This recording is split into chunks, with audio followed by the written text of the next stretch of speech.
Oh, good morning, and good morning. Welcome to today's installment of Bathrobe Moments. I'm your host, Loren Michaels Harris. How's everybody doing? You know what? I just realized at the last second, realized I had left my backup coffee container. And so I was listening to the theme song and I could hum it in my head and know just exactly how much time I had to get back in the seat before it went live. Hey, don't laugh. When you're almost 58 years old, just a couple weeks away on the 4th of July, you look for things to balance off those senior moments. I'm not kidding. I call them junior moments. They help me balance it. Get it? So that's the Bella purpose. I am here and so excited to be here today. And what'd you do this weekend? We had rain a little bit, but it didn't stop Brian and I. We got a lot of stuff done around the house. I actually went to Michigan all day Saturday and visited my sister and my nieces and nephews and had a good time down there. She put me to work. All I did was transplant plants for her. But it was a great weekend overall. Had a nice Sunday dinner yesterday. I saw a lot of you guys. Thanks for posting. A lot of you posted what was on your plate yesterday. A lot of great meals, lots of great meals. I had baked spaghetti and peach cobbler. There were 3 people that made peach cobbler yesterday on that thread. Isn't that interesting? Friday. Oh, and another thing, we went out. That's right. Brian and I, with the relaxing of the restrictions as far as sheltering in place and whatnot, we decided to go out and see for ourselves how we felt about it. A few weeks back, we drove and just looked at outside seating to see, that doesn't look like, I don't know, that looks a bit shady, that kind of stuff. But we actually bit the bullet and went out Friday night for dinner. And it was nice. We met some people on the way when we were walking after dinner. We go to these little towns that have these, nice little cafes and a lot of nice things to see, river walks and things like that. So we were out on our after dinner walk and I ran into these 2 people right here and they were homeless. And I said, hey, your instruments are in such great shape. And, thinking, well, I didn't say it, but I was thinking, man. So anyway, she just went into song and played us a great song. And then the guy says, hey, do you have a couple bucks? And I was like, child, we from Naperville. We don't carry cash. We really don't. But I pulled out my wallet to prove I didn't have any cash, just so he didn't think I was talking crap. And there was $3 in there. It must have been from when I was at the car wash a couple weeks ago and I take money there to tip the guys so they can do my rims and stuff. So anyway, I gave them the $3 and, I've been homeless back in the day. I've been homeless. I know a lot of us in the Misfit Nation have been in that position. And I'm going to tell you, it really touched my heart. He was like, $3. Oh my God, you just fed us for the night. And the reason I'm mentioning that, I'm going to put their pictures up one more time really quickly. The reason I'm mentioning that is because, here they are out doing their thing,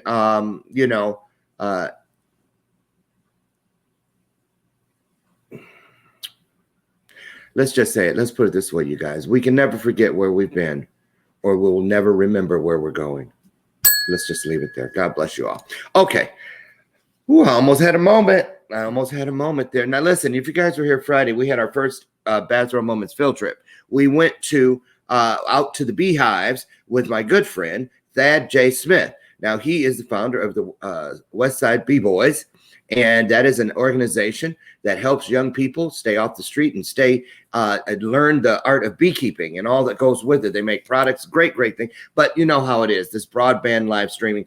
Thad did a great job showing us what was going on in the hives and whatnot, but it was starting to break up. Then we lost him. So I played some of his footage from YouTube, from the news, and he's back today. I felt I owed him another platform. So he's back today. He's where there's Wi-Fi. He's on a computer. There's no bees. It's not 80 degrees inside of that suit because this is what he looked like when he was with us on Friday, right? He was inside of there, and bees were swarming all around. I was itching, because that sound alone, just like when you hear a mosquito, ooh, something about it. But I learned a lot, and we're going to learn more today because Thad is going to tell us all about the world of bees.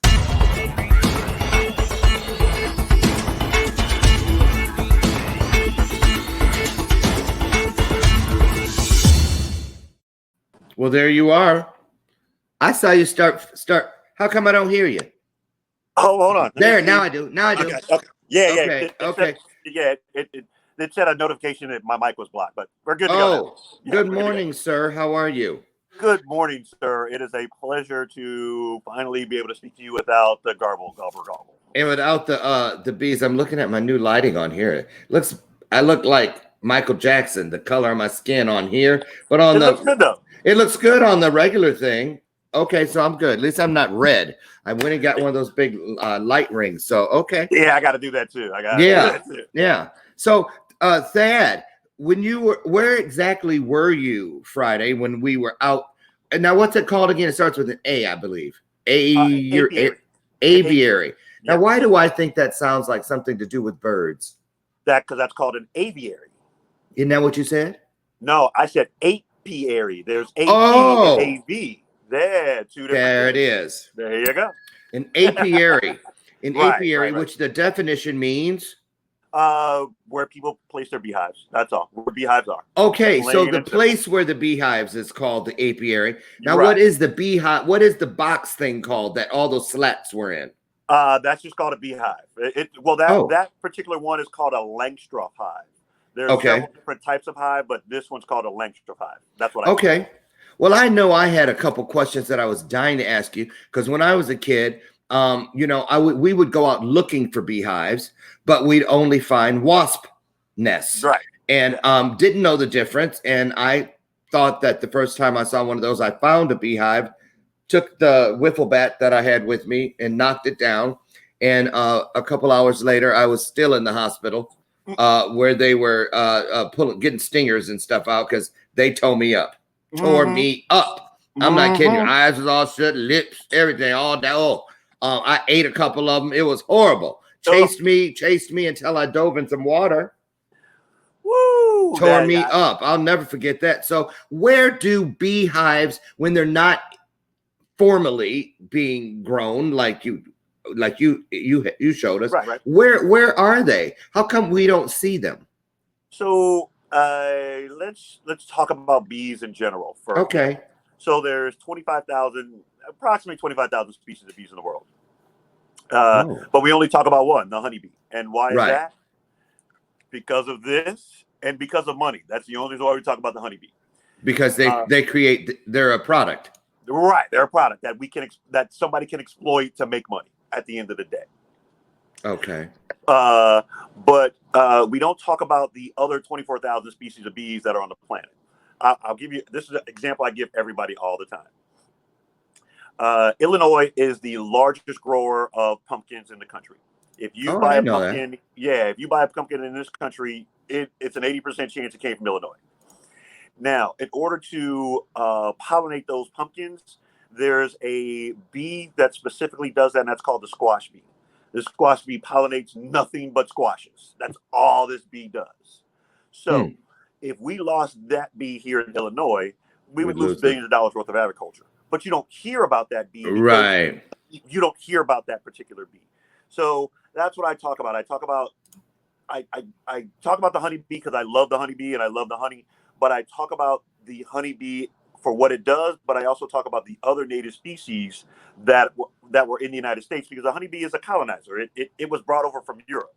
There were already native bees here doing pollination for thousands of years before the honeybee got here. So one of my main things that I always talk about, we need the native bees and we need the honeybees as well.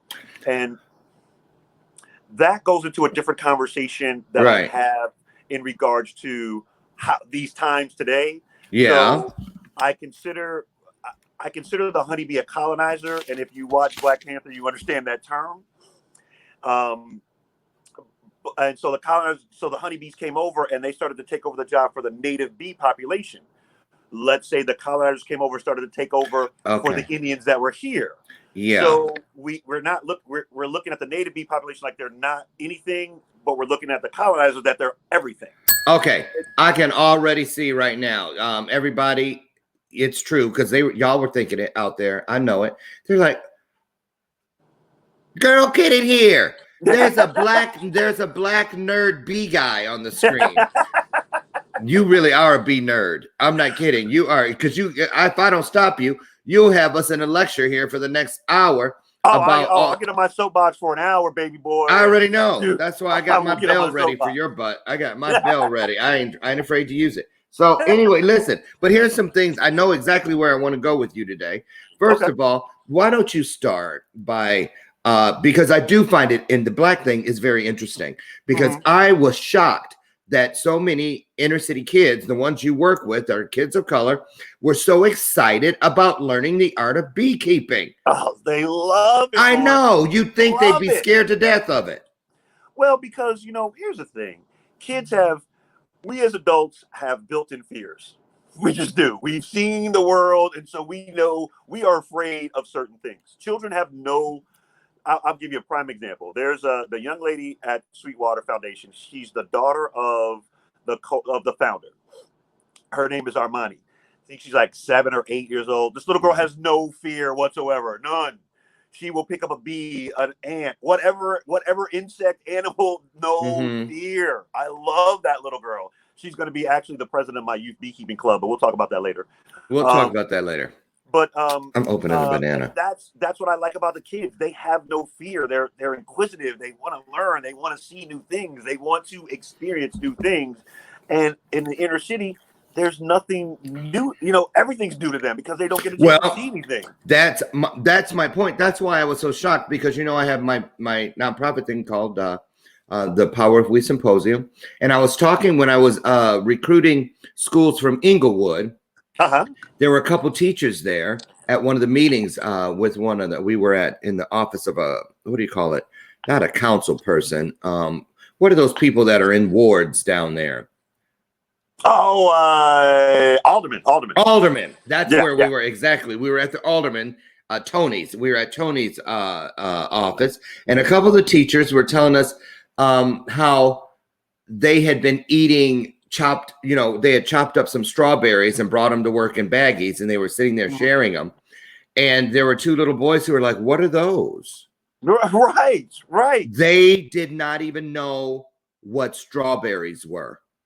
They had never had, and these were like 6-year-old boys, they said, 6-year-old students of theirs that had never experienced fresh strawberries. And it just broke my heart. So I'm really excited that these types of all these things that we think our kids wouldn't like, they're like any other kid. If you're exposed to it, then you're going to find out about it and you might have a love for it, just like you did. So Thad, tell us how you got into this. I know that you had a stumble or a speed bump, if you will, in your life, late in life. Right. Which eventually led you to what you're doing today. If you could touch on that for a minute. Sure. So, wow. This story goes back at least 10 years. I got it at least 10 years. Yeah, 2010. Okay. That's probably where all the journey began, so to speak, that I didn't know I was on at the time. So long story short, had a house, lost the house, and became homeless. There was a divorce in there. Everything just went south. Separation, everything just went to crap. It just went to crap. So I tried to salvage some stuff. I started working at another company, tried to start my own business. So, I tried to do some things to prevent that happening, but But what happened? Everything just turned to crap and I just lost it all. It just became, I couldn't do it anymore. Well, tell people what happened. You ended up getting incarcerated. Right. So I became homeless. And then when you're homeless, you just do, you do what you got to do. Trying to live. Trying to eat, trying to wash your butt, all that. Whatever you got to do, you got to eat, you got to, So, long story short, man, some people came up, man, hey, you want to cash these checks? So we cashed these checks, made some money. Boom, boom, boom. Now, the dumb thing is I used all my information. So it's not like they weren't going to catch me. You know what I mean? Right. But at the time, you're like, you know what? Got to do what I got to do. Maybe that'll help. Yeah. I get it. Do what I got to do. Right. I mean, a couple times after making money, I got a hotel room. I enjoyed myself. I was human for a couple days. Yeah, that's really what it was. You could leave the pain. I was human. Yes, so, I was a human being. So how did that experience tie in? How does that tie in now when you're working with these kids? Because now you're just doing so many things all over the place. You practically live on the news. Since you were on the news yesterday, Right. I was very lucky. I was very lucky. What do you think it is, Thad, that makes people so enamored with what you guys are doing? So at the end of the day, I think farmers, because I consider myself a farmer, and farmers create life. That's what they do. They create life. Mm-hmm. Without a farmer, there is no life. So Okay. I think that aspect of being able to create life, create substance, make the world a better place, what all those things. I think that's really what draws people to it. It's for me. I can't speak, but for me, it's the learning about it. It's the calmness. It's the peacefulness. It's the you're out in nature all the time. You're by yourself a lot of times, so you're not in your thoughts. You're in the bees, so you get away from the world. So this organization, the Westside Bee Boys, is it just boys or boys and girls? Well, because when I first started, it was just me and my partner at the time, so it was just boys. But girls are always welcome, always welcome. Look, in order to have a hive, you got to have a queen bee, so got to have my girls. So listen, when you started, where did you get your first bees? Did somebody give them to you? Did you buy them? Were they already there? And when people wanted to start raising bees to produce honey and products, how do they do it? Do they have to go out in the wild and try to capture a bee, or can you order them from the bee store? So there's two ways you can get, 3 ways. I'll say 3 ways. You can buy a nuke, and a nucleus is just what it is. The nucleus, the center of life. And so it's like 5 frames of bees with an egg-laying queen. And that will enable you to put that in a regular hive, and that goes to 10 frames. They start to build it out. You can build honey. That's one way.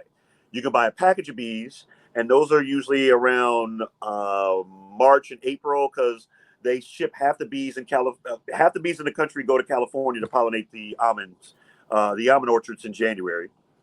And then they take those bees and they repackage those and they sell them back to the world. Okay. Or you can catch a swarm of bees, and that swarm has workers and a queen, and then you can put that in a box and you're ready to go. So those are the 3 ways you can capture or raise bees. How long did it take you to really understand the process to the point of, from A all the way to what we see in front of you? And what is that we're looking at in front of you, by the way? So I have still not even scratched the surface of how bees do what they do, and bees, I haven't. I know. However, you're going to take us through the Reader's Digest version. Right. So when I say that, I mean, bees I constantly learn about bees every day. So I've just scratched the surface. But this is eventually I get to this honey. And so this is 3 different types of honey. Yeah, 3 different types. These 2 are clover. I'm sorry. Yeah. These 2 are clover.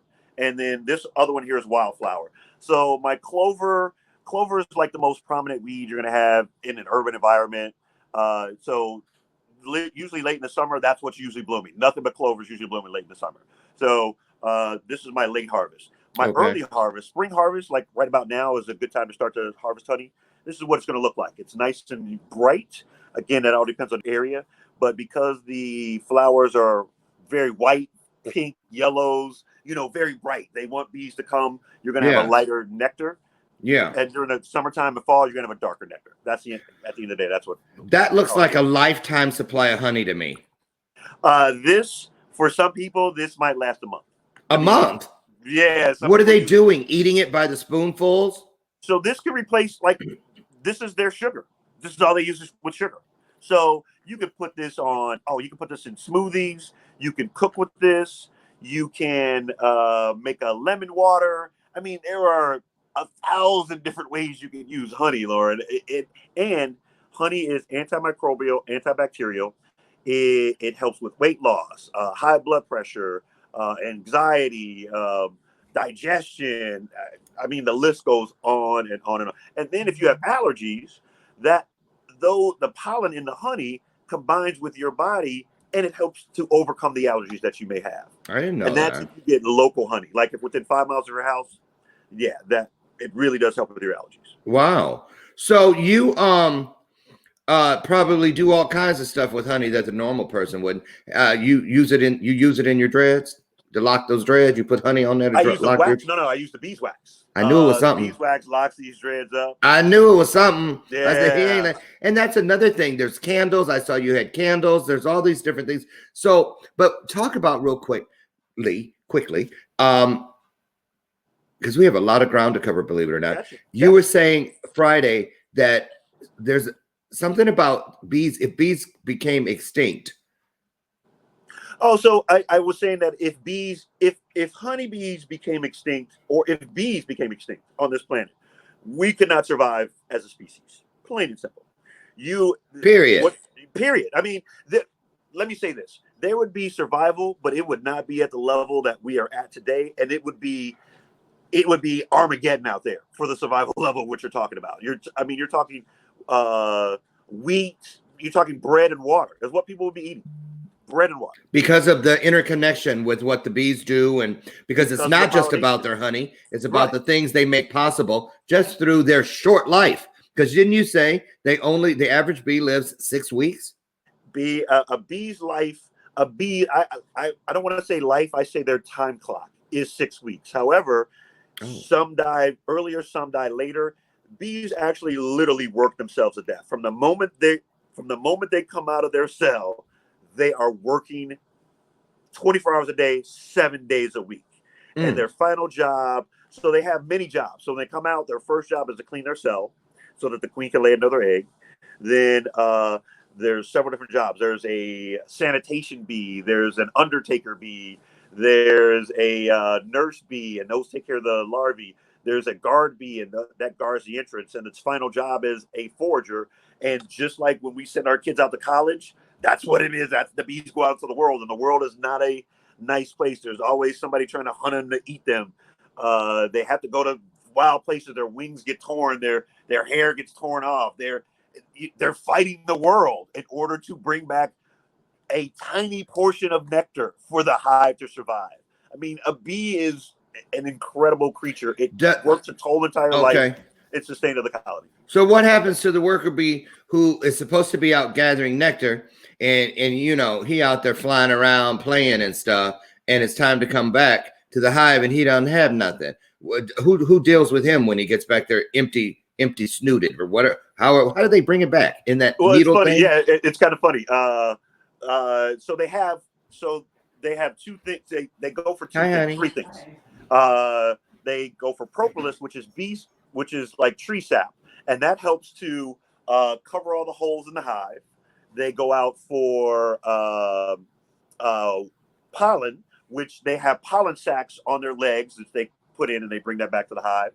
And then they go out for nectar, which they have a nectar sac, and they bring that back to the hive. So those are the three things they bring back to the hive on a regular basis. I just want to let me take a second here just to acknowledge those who have stepped in since the top of the hour. This guy looks familiar, that's because he was kind of here Friday as this is Thad J. Smith.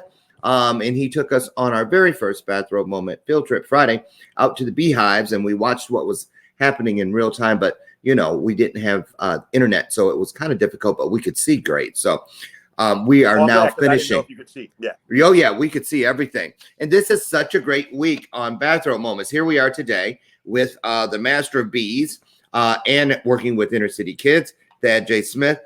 Tomorrow we have Nico Perfecano from I think, where is he? I think he's in Canada, and he's a global entrepreneur and coach. This kid, though, is different than any you've ever seen. And then Wednesday we have Christopher Kaysen, who is autistic with Asperger's, but we're going to have an art auction here on the show Wednesday morning.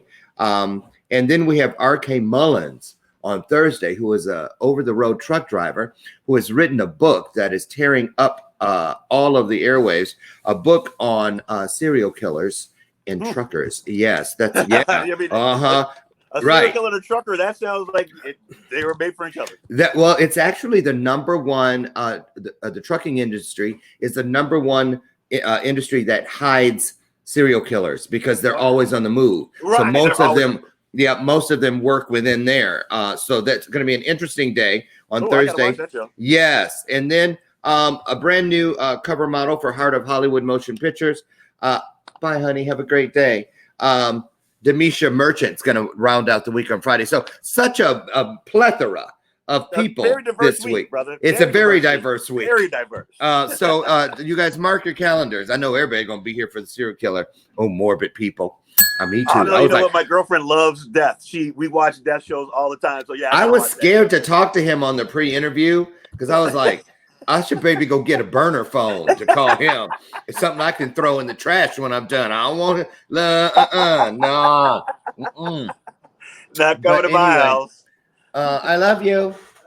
Bye, honey. So let's talk about you have something coming up. Well, first of all, I'm gonna give you a little test. Right. Let's do this test. And then hi, Julius Mercer. I see you just popped in trying to sneak in the back door. I saw you. Shelly Dale, Aaron Hymas, Cedric Riley, Brandy Drake, and the rest. Oh, D. Hi, D-Ball. Everybody, thank you so much for joining us here today on Bathrobe Moments. As I said, my guest is Thad J. Smith of the Westside B-Boys. And when we come back from break, I'm going to give him a little test to see how his identification of different types of bees is. Right. And then we're going to talk about something new that Thad is going to try to put together, something that they're calling the boys, the bees, and the badge, where these kids get up close and personal, have that conversation that needs to be had with people in law enforcement. Love it. Stay put. We'll be right back.